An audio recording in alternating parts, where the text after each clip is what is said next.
Cody. Slow How you feel about that one? clap, my friend. Wow. Well done. I We're just think going to end the show right there, everybody. It's been a great night. Have see you guys next we're out time. of here. This has been awesome. Vern, I said it on Thursday's episode of The Progression. Like, people think, oh, Vern and Ackerman have any impact or insight into what's going on. That's the first time we saw that. Here's the deal, everybody. Bring in people that are good. Give them guidance. Let them do their thing. Leadership, And 101. and then slow clap when they fucking crush. So And kick them in the nuts when they mess up. Yeah, that's leadership. That was badass. That was good. That was Yeah, awesome. I mean, we're just trying to put out some really good content, guys. Let's give a little bit of credit to Nate as well. Dude, Nate crushed it, right? You give him just a little bit of guidance, and then just go at it, dude. Listen, for a guy who only does the minimum, that is pretty good. He's been coming at me on Slack. Also, he was coming at me. So, and by the way, no joke. Probably about 25 people sent me that picture of the bike seat in my butt. I was just getting DM. I was like, "What is this?" And then I had to go back and watch it. I was like, "Oh yeah." What was I doing? Was I sitting there with the handle of the bike in my butt? I mean, I guess so. It didn't seem to bother you. Always listen to Nate. Yeah. Well, if you haven't sent the picture to Jason yet, go find it, screenshot it, and just blow him up with it. All right. I've got plenty of them. Anyway. All right, guys. Before we get started, this show is going to be a little bit different. So for all you guys that are watching out there, I am going to be kind of moderating the show here. We got some questions dialed up that we're going to be talking about for today's topic, which is the girls for grandmas. So it's a really short chapter inside the level 1 manual. And it's kind of just capping off scaling and programming, but for our older population. And what that looks like, and Jay, I'm talking to you here, the older population, what that looks like as far as application goes. But before we get started in that episode, you got to like and subscribe and where is it at, Jay? Where is it? Is it? I think it's on there. Yours. It's this way. It's on mine. All right, it's that way. Right all right. there. Well, we're gonna wait for it. What are you waiting for? Well, we're waiting for everybody to like and subscribe. If you didn't catch the Instagram story post about dropping us a question or a concern as far as coaching your older population, do that or just drop a question into the chat, and we're going to get to those a little bit later in the episode. And if you didn't see the mini course that we dropped on Instagram the other day about how to greet new members when they come in, you should check that out as well. A lot of feedback on that too. Non-CrossFitters. Yeah, that skit was cool. I completely forgot we shot that, to be honest with you. Yeah, no, so did I. I'm going through the new coaches curriculum, and it was there, and I was like, oh, I messaged Cody. I was like, do we ever use that? People also think we wrote this out. That was completely off of the cuff, and I was very proud. I was very proud that people were very impressed with our acting. Best Hour Improv is coming next. And I told Cody, I said, look, this is why that clip is so good. I said, because Fern is the ideal straight man. And you were so straight in that. I'm not laughing at my joke. I'm laughing at you, how well you, and the fact that you said that off the top of your head still blows my mind. I don't know how you did that. With a straight face. I have many skills. I listen. I will give I've also been given credit. I'm taking the Enlifted level 1, and when we were doing our Billy reads, when you have to do the different acting scenes, many people are just like, "Oh, I had no." They're like, "You are legit acting right now. You are in character for some of these reads." Did you do the robot? Did you do the robot voice? No, I didn't do the robot. I did the small child throwing a tantrum. I just embodied my 4-year-old. Oh, we did, yeah. Nice. And then I did the one last week was you had to do a pompous kind of Englishman, but I was just like, how am I gonna do this? And I was like, Ron Burgundy. I was like, I'm gonna be Ron Burgundy, and I had people spitting their drinks out in the call. He gets into character. Yeah, I love it. All right, guys. Reel us back in. Do your job. Do your Hey, job. I mean, you guys are talking about Ron Burgundy and all types of stuff. Yeah. I don't know All if right. you know this, Cody, but I'm kind of a big deal. So I think the crux of this chapter, guys, and I'm going to add this to the stream real quick, really comes down to one sentence, right? And I am going to pull it up, zoom in, because here it is right here. The needs of the elderly and professional athletes vary by degree, not kind, right? And so we talked about that as far, back in foundations and the methodology. But what we're talking about today is what that looks like as far as application goes. So inside of the affiliate. If you're following along with us, we are on page 83 out of 255 on the level 1 training guide, and it's the Girls for Grandmas. And really what this chapter is about is taking the original girl workouts and modifying those for the elderly population and or Jay.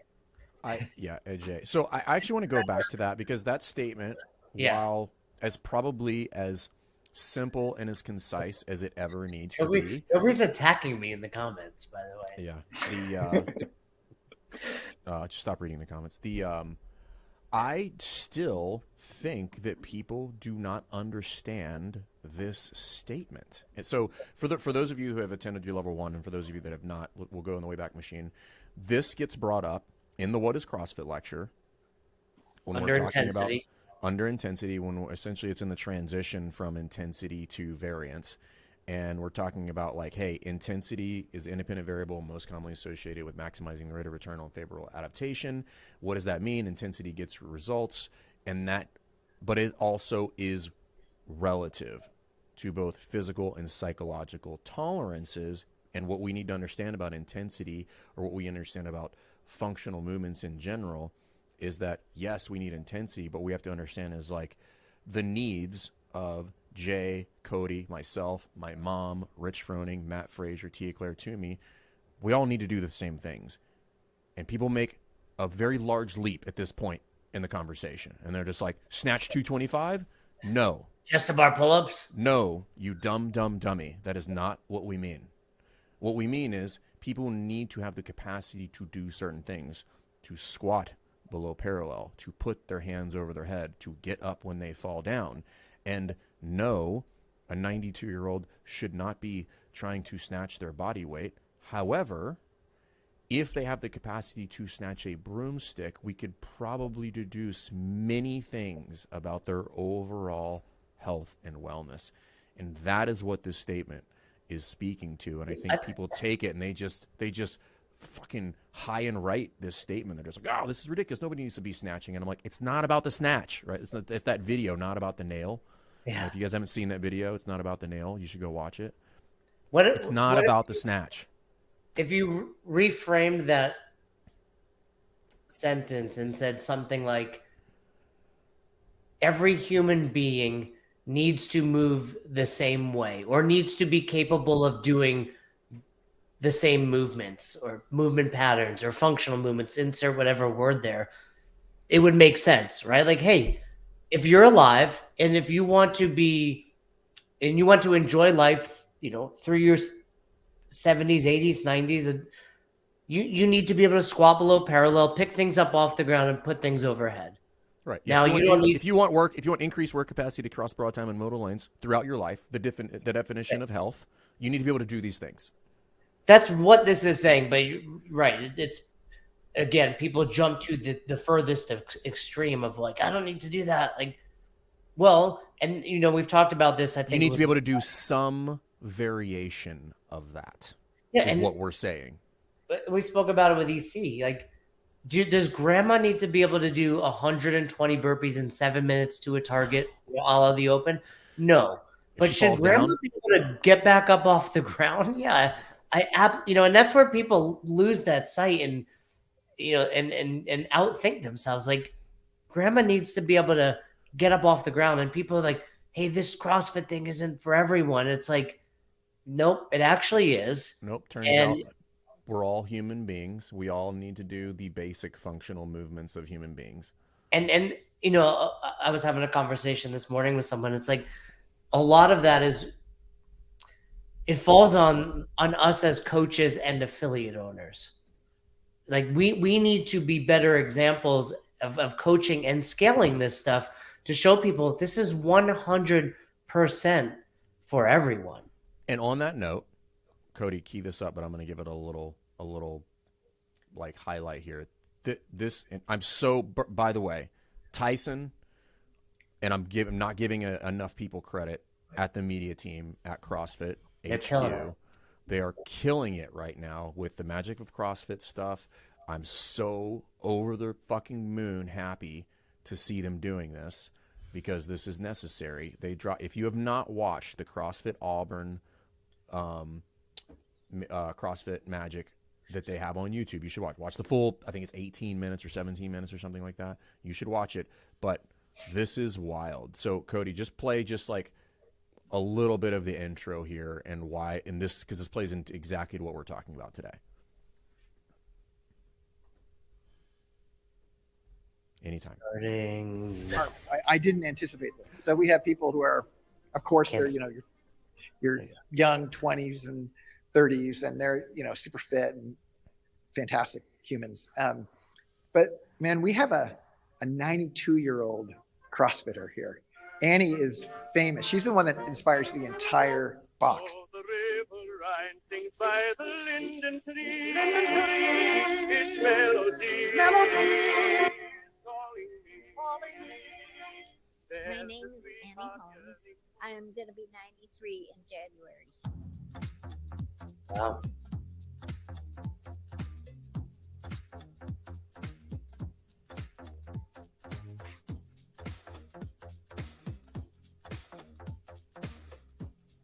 All right, this lady's fitter than me, and I'm embarrassed. So that is a perfect example right there. So I don't want to steal the thunder, right? But like, you can go ahead and stop it right there, Cody. That is exactly what we are talking about, right? And we'll get into it a little bit today. But like, that is like, she's doing things that everybody else in the CrossFit class is doing. Is she doing them to the extent that they're doing? No. But she's 92. She's going high intensity, not kind, or degree, right. Not kind, right? And exactly. I think also for a lot of it is in the outliers. Like, we look at the people at our affiliate that want to compete, even just local competitions, and forget, like, most of the people there understand it. We understand this is just part of health. Like, me, for example, it's like I go in the basement every day and I'm just like, I'm happy to be moving. I'm not, if I PR today, great. If not, it was a great day and I moved. And I think more and more people are accepting that. And again, it's just this, vocal minority of people out there saying like, oh, CrossFit like is a sport and CrossFit's not for everyone and CrossFit this. And it's like, again, you're wrong. And your inability to coach these different people at the same time does not mean all of these people don't need CrossFit. Because you can't coach a 92-year-old and a potential regional athlete in the same class does not mean they both don't need it. It means you're a bad coach, but they still both need CrossFit. Jay just hurt some people's feelings just now. You did. Shots fired out there. Yeah. What happened? Right, Just what I said? I thought it was a comment. No, it's true. I think, I mean, I'm not trying to beat a dead horse here. I think the people that complain about CrossFit and it's like, it's you're chasing this, you're doing that. It's like, no, you're just really bad at coaching. So maybe, right? That is a solvable problem too, by the way, right? So, and again, we're not just, and at this point, we're probably preaching to the choir, but like, let's get to some value out here, right? Like, no, I don't know that many people that watch a show disagree with us. They're probably like, yay, we get it. So, couple things, right? So, I do want to plug a couple different resources, right? So, obviously, you should get reacquainted with the Level 1 Trainer Guide. Most of the answers to your problems lie in that text. And I think that people should take the time and should revisit it. We talked about like how that helped Katie. We've talked about it many times. The number of people that have reached out to us based on this series alone is nuts with regard to how much it's helped them like get back in touch with coaching and CrossFit. And I think that is amazing. The other thing is, do you have the screenshot of the the online courses there, Cody? Pull that up real quick while we're doing it. But like what used to be called a master's course is now called the what am I blanking on the name now? I just always know it as the master's. Yeah, coaching the They aging changed the athlete. name. Yeah, coaching the aging athlete, and I think this number one, this is online. There's a ton of resources in here. No, it is not the end all be all and give you all of the solutions to every problem that you're ever going to encounter. It's intended to give you a framework for things that you should consider when you are training people that fall in this age demographic. Things that we need to understand about volume, movement patterns, loading, things of that nature, intensity in general. And all of it goes back to that statement, which is like, you're not going to not do those things. You're going to do them to a different degree. You're going to turn the volume down from 7 to arbitrarily 4 is the overall idea. Yeah, or the alternative is when you need to do them, you're no longer able to do them, which Correct. is, welcome to assisted living. Right. So if you're not familiar with any of these online courses, you should go check out the online courses. There's a ton of them there. If you're level 3 and you need credentials or you need your CEUs, like you need to start diving into the online courses, or you could join Affiliate U and get 50 and fulfill the entire All 50. all the requirements for that. I'll also say too that if you just Google coaching the aging athlete, it will give you the PDF guide for this course. So Right. You don't have to just sign up for the course and wait for them to send it to you. Like the material's out there for you to study, whether you want to sign up for the course or not. Obviously, sign up for the course and go through it. But if you just want the material, like you've got the material there open to you. It's on the internet. Can you drop that in the comments, Cody? Can you? Yeah, I'll drop it. I can drop it in there just for everybody who's watching. New intros, dropping PDFs. Yeah. Can you pull that up, Jamie? Okay, so that being said, let's dive into. So a lot of what we're going to be talking about is where'd it go? Is scaling for the girls. So, Cody, I'll let you kind of guide here. Do you want to move to that portion? Yeah, so I just want to kind of talk about like what the chapter is about, and I'm going to pull it up right here. It's about taking the girls and modifying it down or modifying it wherever it needs to be for the older population. And what I wanted to do was not just give examples of scales, like how do I scale 100 pull-ups, but what does it look like from a different like application base inside of the affiliate. So I've got some questions here dialed up. I'll ask you guys, we can kind of talk about it, and we'll just move through these. So okay. Question number 1 is, how do I know how much to scale for someone that walks into my gym? All right, so it's an older athlete. They just walked into the gym. They're dropping in. I don't know anything about them. They're new. How do I know? How can I get to a point where I can scale that athlete appropriately? Okay, this is where many people would interject, and this is where my PT folks are going to come in hot and heavy with pitchforks and torches, and they'd be like, you should do a 48 session intro with this person and functional movement screener. And again, I am not opposed to somebody doing that. Okay, if you want to do that, that's fine. However, for the people that are not running that model and don't have the bandwidth and don't know how to do any of those things, don't want to, or just don't want to, how do you solve this problem? I will give you the simplest answer to this humanly possible. Always err on the side of caution and design something that you are highly confident that they will finish the workout and their first thought will be like, I could have done more. Dial up that version and you will be making a really, really sound decision, right? Like make it easier than you think it needs to be. Make the weight lighter than you think it needs to be. Cut the time a little bit shorter than you think it needs to be. Because I will be able to determine if I should go further based on how they perform, but I'm going to err on the side of caution. And if you don't do it that way, you can't put that genie back in the bottle. You can always add a little more. Right. But it's hard to, you could take away, like if you're coaching well and you're doing Angie, for example, and you realize 25 is too much, you could always drop it down. But that's going to also leave that new client feeling, potentially bad about themselves, which we want to avoid. I'd rather be like, wow, you crushed it. Let's do 5 more of each. Glassman used to talk about, back in like his trainer days, he'd put somebody on the recumbent bike, and I used to do the same exact thing.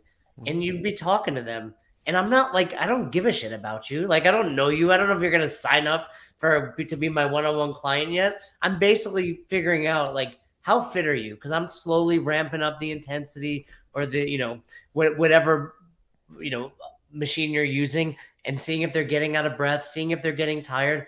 That, an assessment can be that simple. Like, I can tell a lot about you, and I know Fern and also Cody with years of experience, like, I can see someone move for about 30 seconds and have enough information to at least get started. Like, this is why if people think it's ridiculous and too simple. So our introductory workout, so like we run a 3-session kind of PT first model at CrossFit Rife, right? That's the onboarding. It includes lecture, nutrition, a bunch of other stuff in there. The first workout is assault bike, kettlebell swing, 10-minute cap, 3, 6, 9, 12, just keep going, right? People are like, well, why'd you pick that one? Or just like, oh, it's just because it's simple. It's like, no. Yes, it is in fact simple, but that has very little to do with it. Number one, I am going to find out very quickly what somebody's aerobic capacity is with the bike. I'm going to find out what their CrossFit intelligence is with regard to pacing in this workout. And the things that you will uncover simply by watching somebody hip hinge with even the lightest kettlebell, if you've been doing this long enough, are like seeing 40 years into the future. I'm like, I can tell so much by watching somebody swing a kettlebell. I can tell if they're going to pull early in the snatch. I can tell if they understand like or have any degree of kinesthetic awareness, right? I understand like do they have like how much fast twitch muscle do they have? Like do they have the ability to get in and out of those positions quickly? Right? Like there's so much happening in that movement. And I'm talking about like not even an American swing. I'm talking about like Russian swing, eye level, the most baseline level movement you could do with a kettlebell outside of a deadlift. Those two things compared together, very simple to teach, by the way, and also really hard to get wrong. And we discussed it a little with Katie the other day, and it comes up often like, why should I get my level 3? And I think that's a little subtlety of it. Like you have to coach 750 hours, but more so with a purpose, with intent. Like Katie Hayes spoke about in achieving her level 4. Like you have to now coach with a purpose and think and learn and all that. And when someone shows up to your affiliate with a level 3, you have a lot more trust in their ability to do something that simple. Yeah. So Cody, can you pull up I think it's page 83 or 84 actually with the the skilled version of Barbara. Oof, Barbara is to this day still one of my favorites. It's a spicy little workout. Can I talk a little trash for a sec? We did this one time at a level 1 in Atlanta. So I was working with Mike G, fire breather, right? Like invented the butterfly kipping pull-up. Yep. Longtime games athlete. And I was the only one on staff that completed all 5 rounds during lunch break. Everybody else was dropping off. The first time we ever did this at Albany CrossFit, people were literally dying. Like a couple of people died that day because you just I don't think you understand what literally means. They died. We lost people. We lost people. There's there's a memorial for these folks. It was so interesting because 25 rounds of 20 pull-ups in like 2007-8 was like a lot. Like that was an obscene amount of pull-ups, and I just remember watching people fall off. It was so. I do want to talk about this version right here. So obviously we have the kind of RX version, 5 rounds, 20 pull-ups, 30 push-ups, 40 sit-ups, 50 squats, 3 minutes rest between each one of those. And then, Jay, give me so this is a good kind of initial scale, which is 3 rounds, 20 ring rows, 30 push-ups, 40 sit-ups, 50 squats, 3 minutes rest. Yeah. I'm about to get a quiz. Let's hear it. Jay, give me an age. Give me just an age that would be considered, and we won't go with like CrossFit Masters. I'm not talking somebody who's 35, right? I'm talking like, we'll go anything above 55. Give me an age. Oh, like just pick a number? Just pick a number. We'll go my father. I'll go my father. He's going to be 70 this year. 70. Okay, so he's about, I think they were probably almost the exact same age as my parents. So 70, and then give me a little background on your dad. I've never met your dad. Okay, yeah, so no, this is just so good. This everybody is knows. fun. This is fun. Let me call him up. Dr. Ackerman. You can't phone a friend. Yeah. It's not a doctor. He's a dentist. Okay, it's not the same. He's run 20 marathons previously, but his knees are both like effed. Got it. He's constantly getting cortisone shots. I tell him all the time he's frail looking, like he has no muscle on his body anymore. Like looks like he's gonna break soon. Okay. And he walks miles every day and plays some golf and pickleball. Typical old retired Jew in Florida. Okay, got it. So, is he on my mom's pickleball team? She's not Jewish, but she plays a lot of pickleball.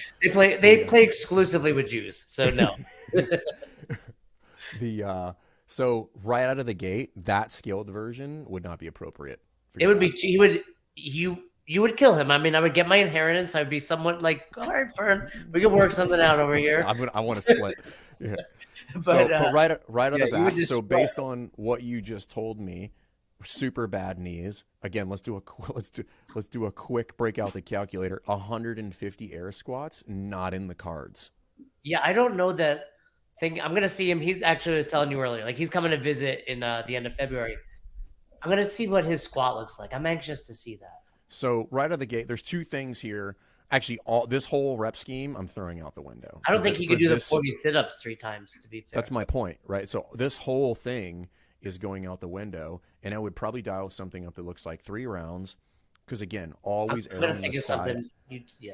Yeah, it's probably going to look something like 10 to 15 reps for all of them for 3 rounds, maybe 2 to 3 minutes rest in between those.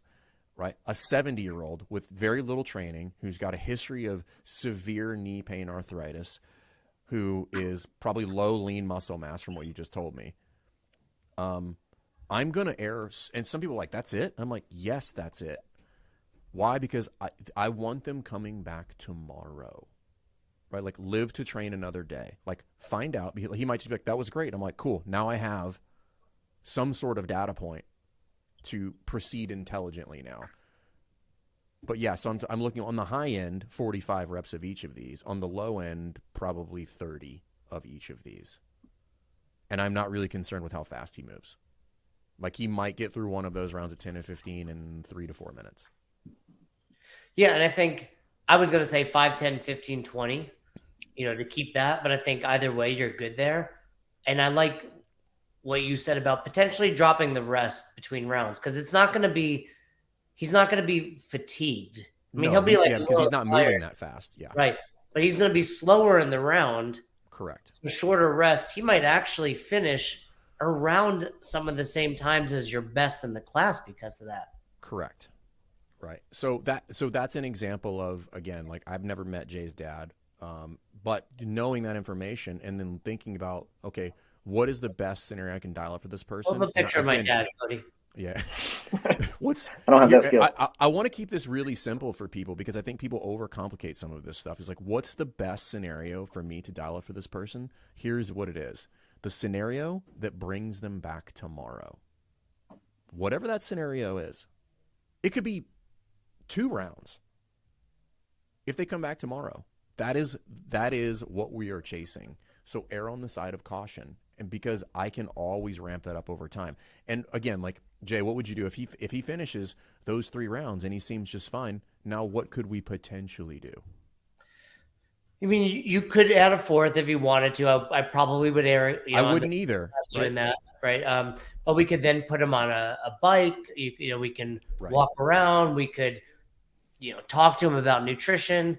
And, and the other thing you would do in there is, like, just after that first round, hey, even though I said 2 minutes, I need you to check in with me before you start again. We're going to have a couple questions. Right. So I just wanted to bring that. I just wanted to give somebody an example, like, off the cuff of, like, what would be an example of that. The ring rows there also, 20, that's definitely would be out. Like, again, just because I know that athlete probably really heavy on the eccentric portion of a ring row. Just the number of athletes I've seen do that, like, at that age, they tend to be very slow. Right, so we need to think about eccentric loading on the ring row and, like, what that could potentially look like. I'm probably going to start them fairly upright. Those ring rows are going to be really easy for them. And then that would not be 45 degrees would be a wild scenario there. Like they would not even be there for a ring row. I got a follow up to that I think is probably a common scenario with most people is they're trying to keep the class together, right? Like we're trying to get everybody to finish roughly within the same time frame, 13 to 15 minutes, whatever it happens to be.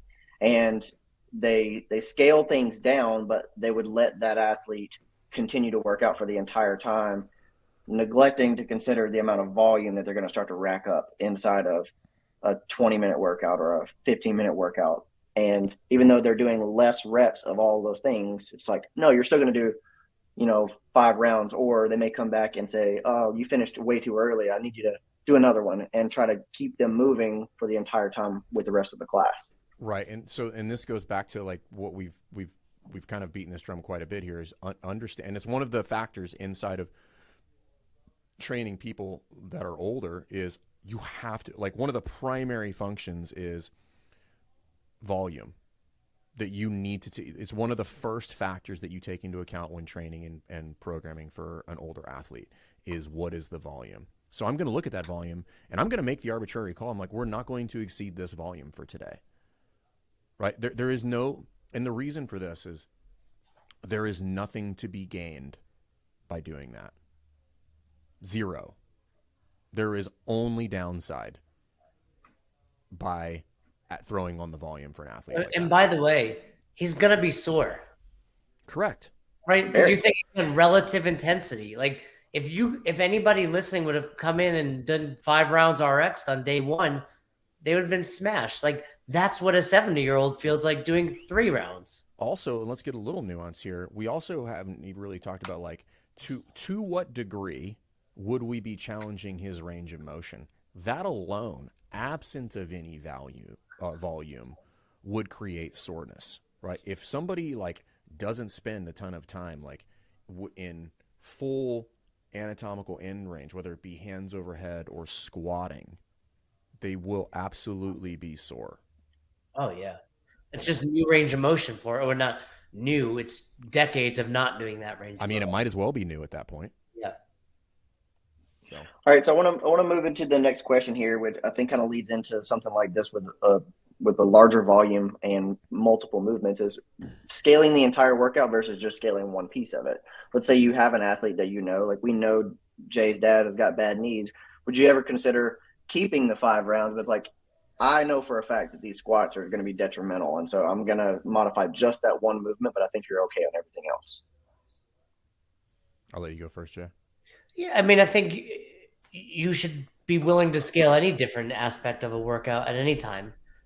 So certainly, I mean, I think there's nothing on here, the 20, 30, 40, 50 that he should do on day 1, period. But if the scenario were different and he goes, hey, by the way, I've been doing 100 push-ups a day, for the last 5 years, like, cool, we can maybe keep the I probably still wouldn't do 150 like you're used to 100. And you probably do them slowly. So we can keep that, but let's make sure we, or change the total volume of that not as significantly as the rest. Yeah, but even in that scenario, you're at 5 rounds, you adjust the push-ups to 20, you're within his volume range. Yeah. That's 100. Sure, but everything else would get adjusted or scaled far more significantly.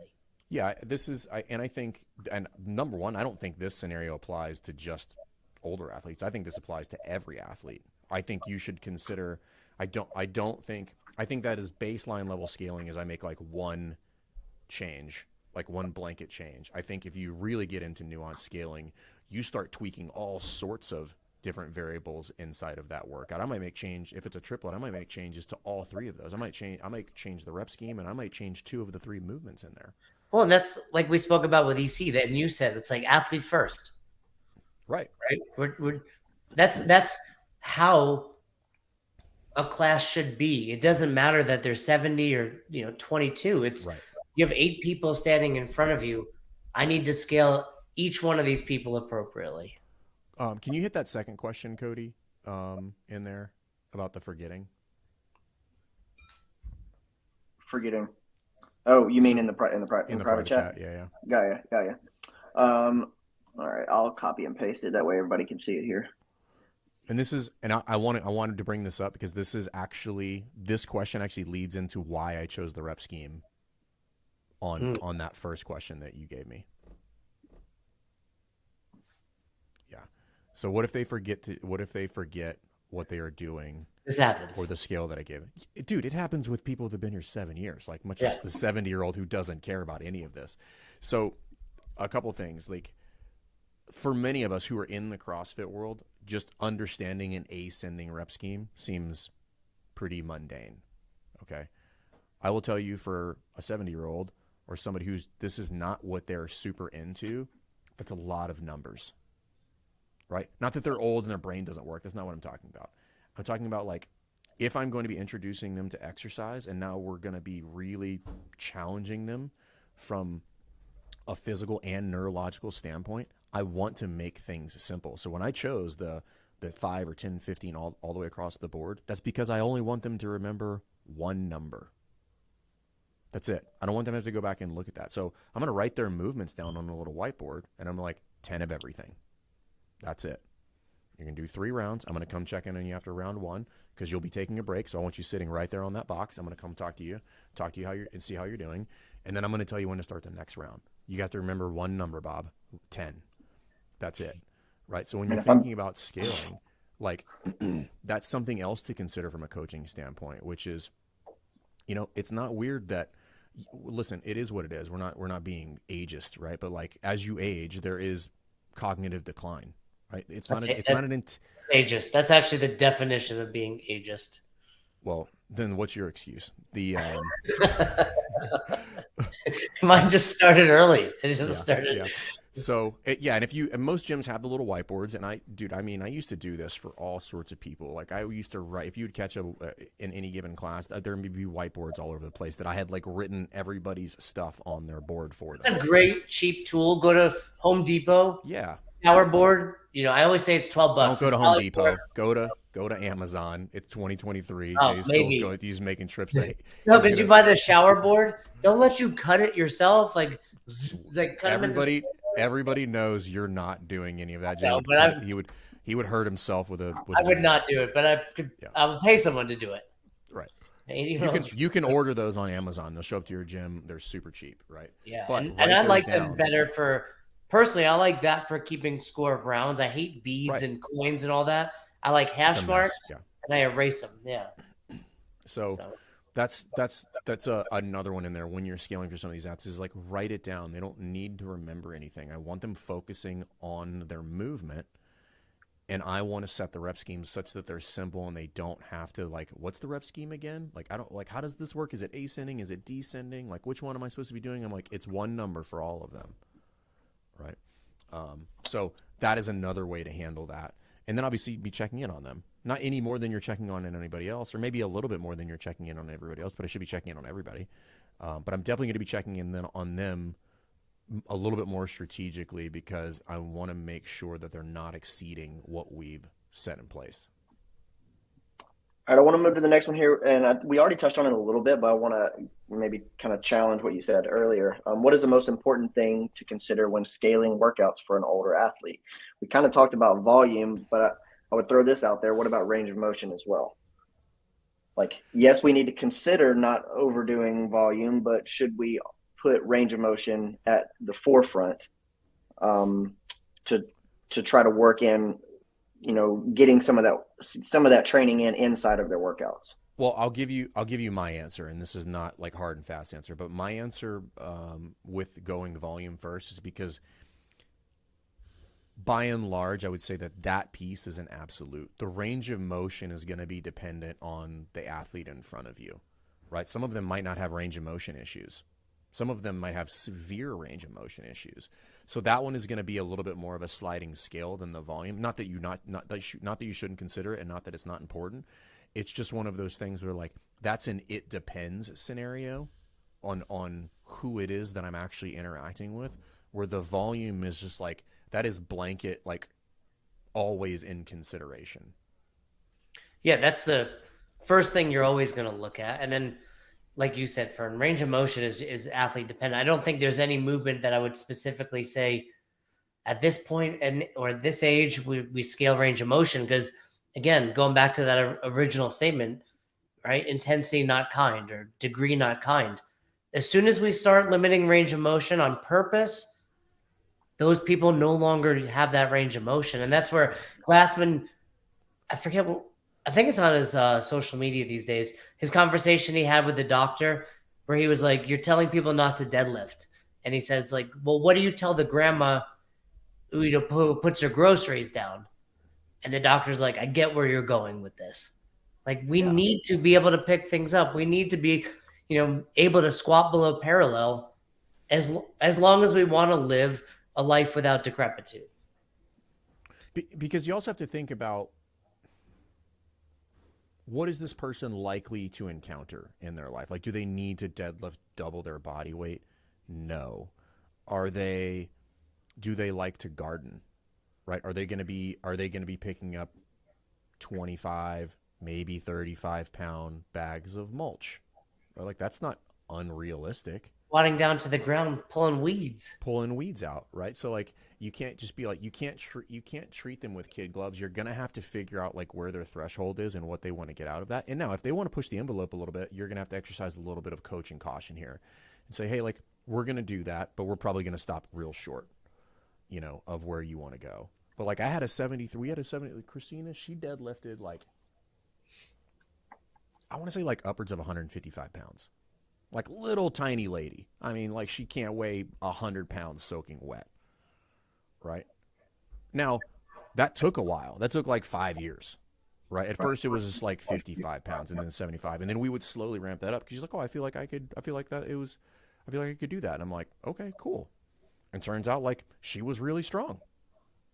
And turns out, by the way, she needed that because she has some issues at home where she's moving around family members that need help getting around the house. Right? That's what we're training her for. Right? Like, she's going to have to move another human being. That's life. That is life. All right, guys. So before we hit the last few questions that we got right here, we're going to go to a commercial by our favorite sponsor. Hey guys, Fern here. Real quick, I just want to share a quick success story from one of the hundreds of gyms that we've been able to help inside of Affiliate U. And our mission and best hour of their day is to ultimately improve and grow the greater CrossFit community by building better boxes and creating better businesses with better coaching staff so we can bring CrossFit to the masses. Check it out. And if you think we can help you, don't hesitate to reach out. So we decided we would hire Affiliate U to see if they could help us structure our gym better. When we decided to go with Affiliate U, one of our top goals was obviously to fix our retention, increase our rates, make sure that our coaching is up to high standards, bring on new coaches, and just be able to have an accountability system and a coach to help. It's so easy to have a lot of plans and goals, but it's another to actually execute them.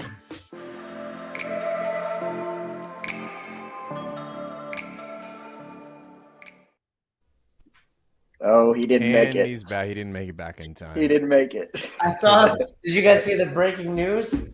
What is it? No. The games are staying in Madison through 2024. Oh, they rebid that. Yeah. Okay. I want to say. So no Birmingham and We're not going to Alabama, Cody. Oh man, it's like literally an hour drive away from me. But let me give a little love to Teddy. Teddy has been crushing it lately. She did that video before. She picked up, I think, 11 new members in January through Bring a Friend Week and just doing the right things. And I think, a lot of the affiliates we work with, they come on some of our calls and they hear these. It's like watching Instagram for Olympic lifting. Like, all you do is see these PRs and all you do is hear that. And, Teddy was one of those boxes that was working with us, and it was a little bit of a slow start. And you hear these other people having this tremendous success, and why am I not? And then all of a sudden it was just like a rocket ship. And I think it, for affiliate owners, goes to prove lots of little things done well. Like, you just have to keep chugging along. You do these small little things, and then one day you're like, where all these awesome people come from, right? And it's like it's no different than your training. If you try to pack it all into 2 weeks, you're still not going to be fit. But if you're just like, you know what, I'm going to do a little bit every day for the next 3 years, turns out you're going to be pretty good one day. So, Teddy, great job. Kudos to you, Teddy. Yeah. Okay, all right. Can you pull up let's do two things, Cody. Let's pull up I want to look at Diane, because this is another one where people like lose their shit with something like handstand push-ups. Okay. So again, like, no, but people shouldn't be getting upside down. And here is what I'm probably going to just make people flabbergasted. I agree. But breaking news, everybody. You get upside down if they I don't think it's bad if they do, but it's not something you need to force the issue on. So, listen, I have members here who will never get upside down. I have members here, I've talked about this before, who will never overhead squat anything other than a PVC pipe. Do they still work on overhead squatting? Absolutely, because it's still challenging with a PVC pipe, because they're challenged with both squatting range of motion and shoulder range of motion with putting their hands over their head. But I'm not going to not push that envelope just a little bit to see if we can get a little bit better and a little bit better, because every time I can get a little bit better and they can squat a little bit lower, they can put their hands over their head, I'm giving them just a little bit more capacity to do what they need to outside of the gym. Well, that's one of the questions that I had here was, are there any movements that you would just absolutely stay away from? Like the risk versus reward for an older population is just not there. I mean, anything in a dynamic plane like a rings is probably just like not something that is worth touching. This is I just had this conversation with Kanan. So Kanan is one of our clients in Affiliate U, and he's getting what I consider a pretty sizable contract to do training for a baseball team. And we were just jamming on some programming stuff, and because he had a handful of questions, and I was just like, hey, I already know you know this, but like that, like sport specific stuff is my background. None of those people should be doing anything that resembles like butterfly kipping pull-ups or ring muscle-ups, just so that we're on the same page. You're talking about athletes that are throwing athletes. Under no circumstances should we be doing things that would potentially lend them to an injury that would end their career, like being suspended in a frictionless plane.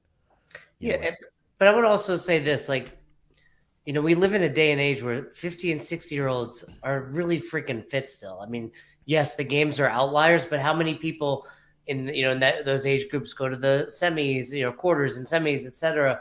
So I don't think you can blanketly say it, Cody, which is kind of what you're asking. But I think, the general rule, yes, probably 90% of the probably higher. 99% of it. Yeah. The 60-year-olds that walk into your gym don't need to do this, may never do it. But if you're just like, hey, you're 60, you can't do this, that's not right either. Well, again, contextual answer. That is something that is earned, right? There are a dozen checkpoints prior to that happening that you're like, oh, you have dipped. Right. You have the strength, bars, right? You have the strength, the stability, the stamina to do all of these things. And I have seen you do hundreds, if not thousands of reps in those movement patterns. And even then, I would argue it's still risky and arguably not worth it. Now, if that person makes the determination, like, I'm definitely doing it, I'm like, listen, I'm not your dad. You're my dad, as a matter of fact. Like, so if you want to get up there and do that, then that's fine. But I do think it's okay as a coach to be like, I just don't think that you need to do that. And that's fine. Now, if you want to do that, listen, choose your own adventure. But my job is to be like, that's not necessary. Like you have 8 strict pull-ups and you're 72. Like, you're doing just fine. That brings up one of the Instagram messages we had. It was they won't listen and are stuck in their ways. I think this scenario, and I don't know how you feel about this, Jay. I think this scenario gets solved with years of experience and just the willingness to say no. Yeah, I think it's just ownership as the coach. Like, this is my class. I'm in charge. Like, this is what we're doing today. This is I was bringing this up with an affiliate, but I think it holds true for coaches too. Saying no is a muscle, and that muscle needs to be exercised. That's your strongest muscle. I know. It's actually genetic. It was also my father's strongest muscle. I'm going to actually say you need to go after your weakness and say yes a little bit more to me. Yeah. But again, it's something that needs to be practiced. Here's where I'm going with that. This is a Jason Ackermanism. Like, you can say anything, it just depends on how you say it. And how you say no matters. Right? Like, you can say no without being combative. Yeah, and still be authoritative. Well, I was going to say, you should be authoritative, in fact, right? If you went to your doctor and you were like, hey, I want to do this. Start doing cocaine. Maybe he'd be like, I don't recommend that. If you really want to. Right. There wouldn't be any room for gray. But, and that's how it should be. Like, hey, I want to hop up on those rings. Not right now. That's not a no forever. Let's make sure you could do this, or this. Yeah, that's hey, not today. That's like, you're going to need to show me a couple things before we do that. Yeah. And repeatedly, for that matter. Now, Cody, are these relative to an elder population or in general? No, this is, I mean, maybe in general, but the question was, what are some of the things you run into when coaching an older population? And so we got about 5 or 6 of them from Instagram, and a lot of them were the same, where they don't listen, they're stuck in their ways, or they just want to get it done. Whenever those people are saying that to us, I push back on them. Like, no, that's your responsibility. There's never a time where, what about my members that don't listen? That's your fault. That's not your members' fault. And if they're truly that combative or that much of an asshole, get rid of them. Fern said it. Oh, this was on a private call, right, Fern? With the living room. What did you say about the living room? Oh, I was talking to Rachel about, I was like, hey, if somebody was just sitting in your living room and they just took a dump in the foyer, like, are you just going to be like, it's cool, hang out? Yeah, it's amazing what affiliate owners and coaches. I mean, I put up a post yesterday. That was a real post from a real person. And it was like, I was like, how is this person still at your affiliate? Like, how have you not actually gotten into a physical altercation with him, let alone let him stay a member? It's like absurd. Like, we've posed this question before. If someone were to come up to you on the stream, like, hey, I'm going to give you $150 a month. You'd be like, cool. However, for that $150, I'm going to drive you crazy. You're going to lose sleep. It's going to cause you to get into fights with everyone you love and care about. And you're going to generally dislike me. And it's going to cause a downturn in your business. Yeah. Are you in? Are you in for that deal? Keep giving it to me. You're right. I'll keep taking it. Yes, I'll take your $150. So it's never they don't listen or they're moving poorly for this. That's you didn't do a good job explaining what this thing is. Well, again, let's give a more contextual answer, right? So, because I think if you go too far with that, I don't think it's real anymore, right? And what I mean by that, this idea, or whoever this person is, think like everybody in my affiliate moves perfectly. I'm like, no, bullshit. That's just not a thing. Right. Well, that's that's safety, efficacy, and efficiency. Cool. Are they getting results? Right. And so my question becomes, like, when we say they're moving poorly, what are we talking about, right? Like, what have you done up to this point? What movement are we talking about? Where are they at in the workout? What is the loading, right? And this is what we talk about in the level 2 in the common movement themes, kind of to close that, is just like context. Like, that is a very broad question that needs to be contextualized, because like I would argue that with enough context, Jay, you and I could both come to the determination that, like, that degree of errant movement is not something that I'm going to fight with them about right now.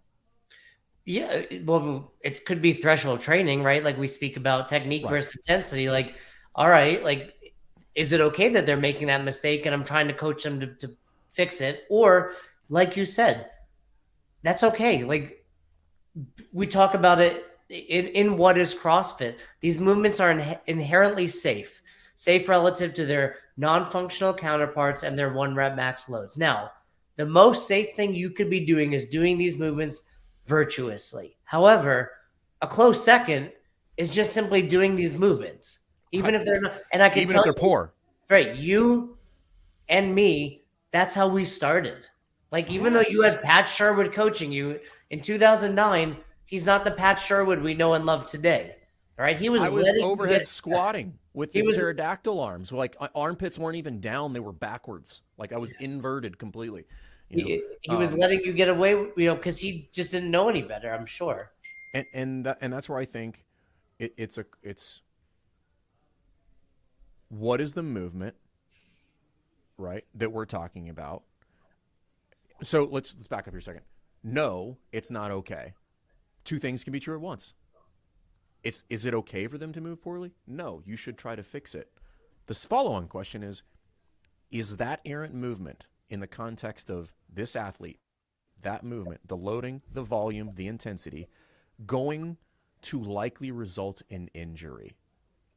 And if the answer is no, well, now that you can make a judgment call. If the answer is yes, which should be very apparent, okay? This idea we're just like, I don't know if they're going to get injured. I'm like, as somebody who's lived in the gym for 13 years, you fucking know, okay? You're never like, I don't know. And I'm like, that shoulder's coming out here in 3, 2, 1, right? Like, I'll pick it up. Yeah. It's funny. The person we were talking about earlier with the shitting in the living room just text me while this was going on. Fired her. Yeah, but not because of the podcast. She said she had a call with Marcus today. Oh, I'm like, of course, the same thing. Marcus is, of course, the one that convinced you. Yeah. All right, we got a couple other things left here. And as far as inside of the level 1 manual, we're talking about Fran, right? We all know what Fran feels like. It is intense. It's high heart rate. It's moving fast. And as far as Fran goes, Stay away from that trap. Stay away from that trap. But should I be worried about my masters, my legends, my older athletes getting their heart rate up too high, having too much intensity? Is that something that I should be considering in something like Fran, workout like Fran? You just made a big blunder. Uh-oh. Did you catch that, Fern? I did. You related heart rate to intensity. It's a correlate. Well, that's fair. All right. It's a correlate, right? So should somebody not get their heart rate up? Potentially, but that's not necessarily their intensity could be still very low, right? Force distance time. Now, but going back to, we could circle back to that, Cody, but I do think Fran is one of those workouts that Fern did well earlier. This might be 3x15. So A, we don't have to worry about numbers. B, do I want someone new going to 21? Like, we know their form is probably not getting better in that round. So maybe it's like, hey, we're going to do 15 3 times, or even 9 5 times, or 5 9 times. Like, I back in the day when EC was my mentor on staff, I had this experiment that we did. We all did Fran different ways, and I did it. I found the fastest way I could do it was 22 thrusters, 45 pull-ups, 23 thrusters. That's interesting.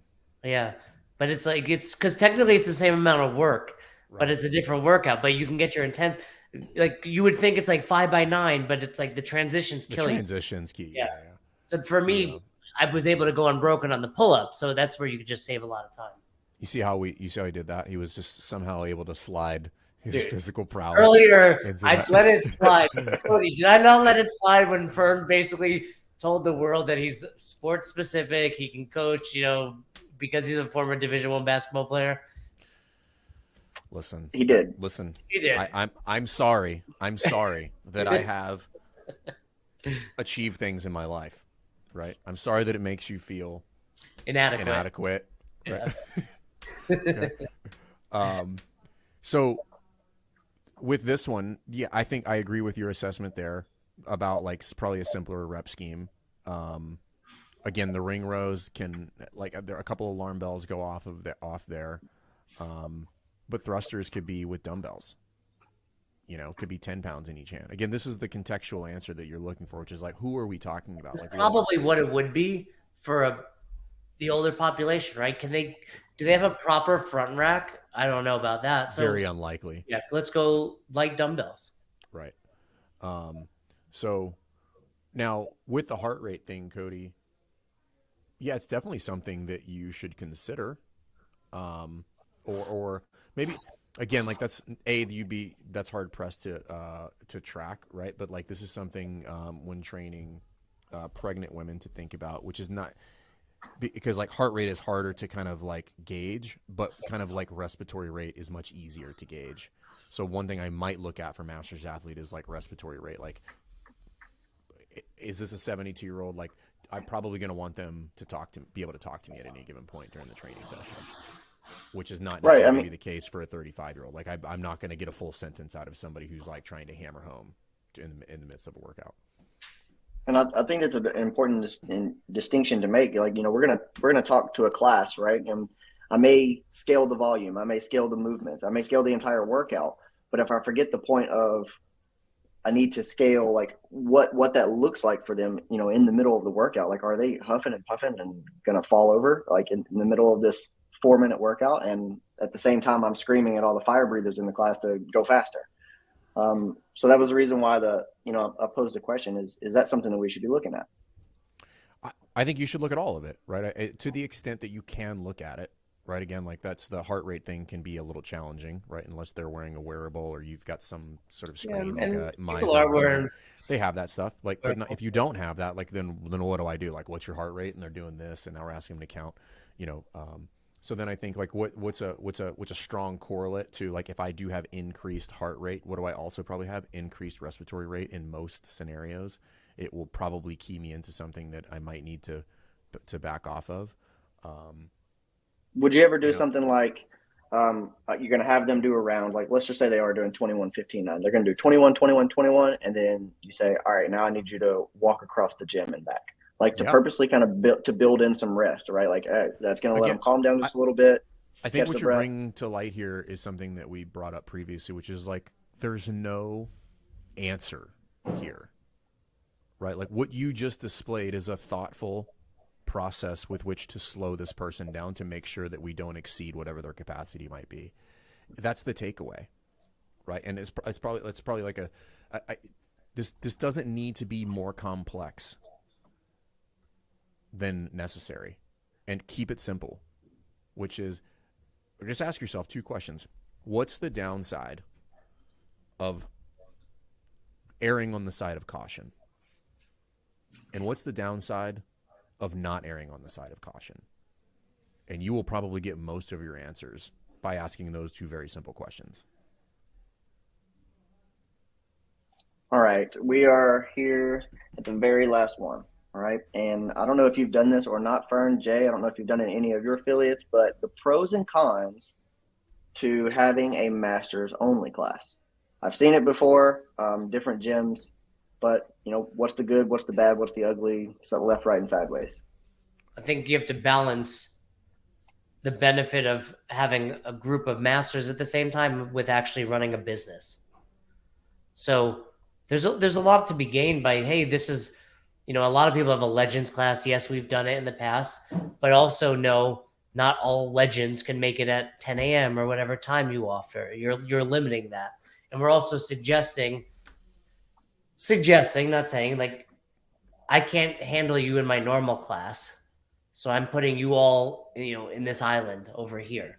So I think, but at the same time, the positives being maybe they feel a little more comfortable. Maybe, it is a little easier for the coach because you don't have to, you could have a pre-written workout that's kind of already, even if it's the same workout as class, that's already written and scaled down a little bit. So I think it's my suggestion would be if you're considering it, potentially try it. Just understand the advantages and pitfalls of both ways. I think that's just a logistical exercise. Like I think if you can make it work, I think the upsides are huge, right? Like getting, because one of the other things that we kind of lose as we age is kind of like the community or the human interaction. And I think that's super important, particularly for for people as we age in order to keep cognitively sharp, and having a group of people that they know they go Monday, they go Wednesday, and they go Friday, and they go to that group, and that's what they do. No different than pickleball or, or playing, card games or anything like that. Like that's the communal aspect of that shouldn't be understated. So if you can provide that, I think it's great. And if you have the right time slot and you have the appropriate amount of people, I think that's optimal, because we can scale the workout, but what's a better option is that we just write workouts for that demographic, right? Because that is a thing. And, but again, you have to be able to solve both riddles depending on what you have going on at your affiliate. You might not have a full-blown, legends class. So what do you have to do? You have to solve it the other way. But if you've got 10 or 12 of them and they're like, yeah, we're starting a biker gang and we also want a 1030 class. And I'm like, well, you got it, Bob. Just make sure I get patched in and get colors, and then we're good. So, yeah, no. You go ahead, Jay. No, you go. No, you go. No, I love you. No, more. you go. How does this work? Yeah. You say it. Oh, No, you hang up first. You hang up. we just had a question from Brian over here. Can you explain what a frictionless plan is? Brian, I don't know if this is for the audience, but if this is from you, I'm disappointed. Frictionless plan. Because of the spelling error or because of the question?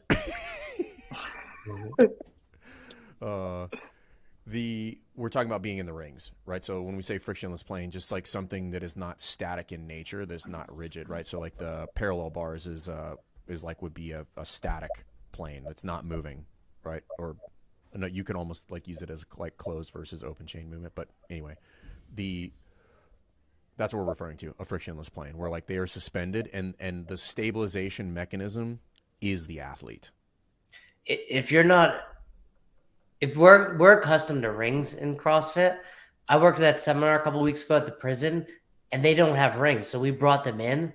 These massive, strong humans were like shaking. Like it was shocking to me how much they were shaking on there. You're just not used to. I mean, many of them got it quickly, but if you're just not used to that, it's totally different than being on stable bars.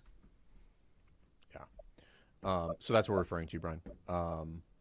And when you add that in there, and Jay just gave a perfect example, the upside starts to not be worth it in some of these scenarios, depending on like the height of suspension, the degree of dynamic action of hip in said movement, thinking a kipping muscle up versus a strict muscle up, all those things start to matter. You do generally disappoint, Brian. You do. However, we still love you, my friend. We still love you. By the way, I'm joking, and I was doing that in jest, but actually, this is a good opportunity. We have had quite a few affiliates, obviously all over the world. CrossFit affiliates, I think, are just fantastic, mechanisms for good, generally speaking. But we've had quite a few that have done some really cool stuff in the past several weeks. Brian Boucher and the folks at Midstate, because if you guys have not been paying attention to the news, like some massive flooding and stuff in California, we're really doing some good out there with regard to sandbags and like packing stuff and like helping the greater community. So I do want to give the Midstate crew a shout out for doing really cool shit. They were on the news. It was really cool. Yeah, I've got that picture pulled up of them on the news. Yeah, so I will give you props, Brian, even though you do continually disappoint me. Cody, can I share my screen? I think you can. I don't know how that works. You can try. I've never tried to share two at the same time. You see that? No. Can you? Oh, yeah, we can. There we go. Yeah, this is it right here. Yeah. Yeah. Close your inappropriate tabs. That's just my photos. You'll just see some nudies. Those are in a private browser. Incognito. There he is. There he is. There he is. You didn't think you'd be getting this love, did you, Brian? Yeah. But yeah, I do want to give Brian some kudos there. So good stuff. So. All right, guys. Well, we're here at the end, and you guys normally do this to each other, but now I'm going to do it to you. All right. So what? Yeah. Sounds exciting. Yeah. Cody, Whoa, Cody in hold this up. episode has put more thought than we did into 600. All right. So, what is just each of you one your main takeaway? The girls for grandmas, for everybody who's watching it now, who is going to watch it in the future. You know, we've talked about in the last couple of weeks. We talked about programming. We've talked about scaling. Now we're talking about things to consider for the older population. Give me your main takeaway. Ackerman first, then Fern. Main takeaway. Main takeaway is never losing sight that we all need to do these movements. I think it becomes an easy kind of like catch-all, like, they're old. We don't need to do these anymore. And going back to that original statement, or actually a different one, the deficiency defines the need. And what that means is we're in our 40s. You're in your 30s, Cody. Are you 30? 32. 32. Like, we're doing okay. Like, I can not squat for probably 10 years and still be able to squat. But grandpa, dad in his 70s, like, he's losing it. And that deficiency is why he needs it even more than we do. Fern? Yeah, and I think to piggyback on that, which is live to train another day. Always err on the side of caution until you know. There's no downside to that. I mean, I think we all look at training and coaching in much too short of a window. And if you zoomed out and you'd be like, what would be the best decision for the Jay, the Cody, the insert that old athlete? What would be the best decision for them 12 months from now? Do that today. And as we both said, It was one thing. It was one thing, Jay. Well, I'm tying a bow on it, and it's nothing we said is different for 20-year-olds or 70-year-olds. Like, No. hey, we all need to be doing this CrossFit thing, but we need to be doing it in such a way that we're thinking about our future. We're thinking long-term health, like Fern said earlier. And it's easy to chase that shiny key every day and think about trying to shortcut your fitness. But in reality, it's all about slow, steady progress, because the goal is we're doing this in 20 years, 30 years, 40 years. Cody, what was your takeaway? My main takeaway would probably be to really look at volume, to consider that first. I think it often goes overlooked. You scale the movement, the complexity down, but to really take a look at what are they going to accumulate in this class today, and how can I keep them from being so sore that they're not able to come back, multiple days in a row. Cool. Fern, I'll also say this. Ackerman will probably say that you're always piggybacking on him, right? Like, just I didn't say it. Always on his back. I didn't say it. But there's one set of all right. Well, he asked me if he was better than Brokeback Mountaining him. All right, to wrap it up, don't forget we got the progression tomorrow. Jay, that is at what, 3:30 Eastern? 3:30. Tomorrow's episode is 30 minutes because Fern and I have a call that was already previously scheduled before we launched. So we are going to look at Kat teaching a snatch progression at Ralston Creek CrossFit. Fern, and yeah, I was going to ask you. Special guest on Monday. Ooh. We do have a special guest on Monday. Jason Kaliba's coming on the show. I think it's going to be cool. There's some cool stuff happening, and I'll just leave everybody with that. But wait a second. There's more. You've got something new coming soon too, don't you? Did we make an official announcement on that yet? Not quite. I mean, Okay. This is breaking news right here. But let's stop it. It's no news. Are we talking about more shows? More shows. Yeah. Yeah. No. We can announce that. Yeah, we will definitely be doing an affiliate owner hot seat. So if you are an affiliate owner and you have questions and you want to come on the show and you want to be coached on the show, we're going to give you guys that opportunity. We'll be fielding essentially applicants weekly to come on the show, and we will help you guys solve your stuff. That's 4 live shows a week we do here at Best Hour of Their Day. 4 live shows a week. We've got our Monday, our Wednesday breaking down the manual, the progression on Thursday, affiliate hot seats coming soon on Fridays.